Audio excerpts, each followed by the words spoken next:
इस बार पुणे आकर के कुछ विशेष अच्छा लग रहा है। पिछली बार आए थे तो ऐसा लग रहा था कि अपने ही देश में वीजा लेकर के आए हैं। इतनी सुरक्षा थी। अगर मैं अपने साल भर के पूरे कार्यक्रम को देखूं, जितना बार बिहार जाता हूं लगभग उतना ही बार महाराष्ट्र भी आ ही जाता हूं। ये लोकशाही बचाओ सभा पहले से निर्धारित थी, इसलिए इस कार्यक्रम को पूर्ववत ही रखा गया है।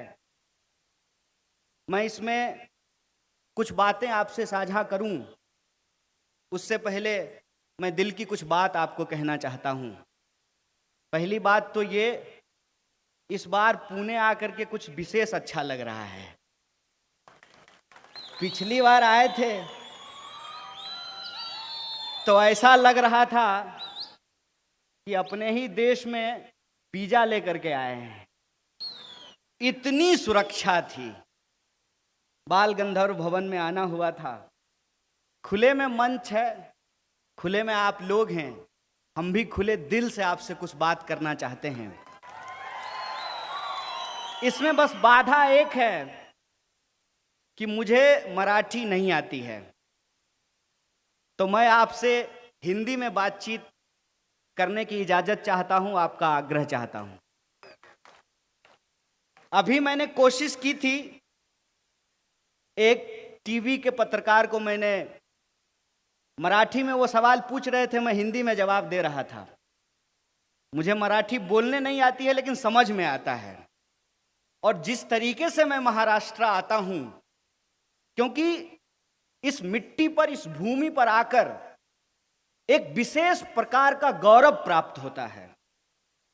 आपको ये सोच करके ही आपके रोंगटे खड़े हो जाते हैं कि आप पुणे की उस धरती पर खड़े हैं जो धरती छत्रपति शिवाजी महाराज की धरती है।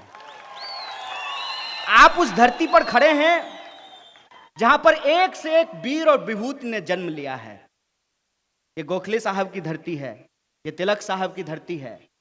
और इस देश में सामाजिक न्याय की कोई लड़ाई, सामाजिक न्याय का कोई इतिहास डॉक्टर बाबा साहब भीमराव अंबेडकर और ज्योतिबा फूले के बिना पूरा नहीं होता है।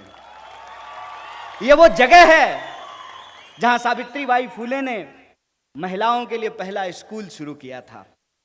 ऐसी ऐतिहासिक नगरी, ऐसी ऐतिहासिक मिट्टी पर आकर के दिल खुश हो जाता है।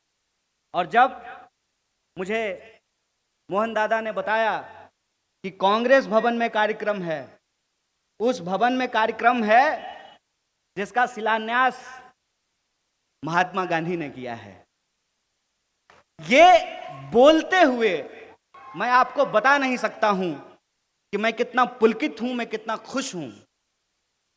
और अगर मैं अपने साल भर के पूरे कार्यक्रम को देखूं, जितना बार बिहार जाता हूं लगभग उतना ही बार महाराष्ट्र भी आ ही जाता हूं। एबीपी माझा, उघडा डोळे बघा नीट।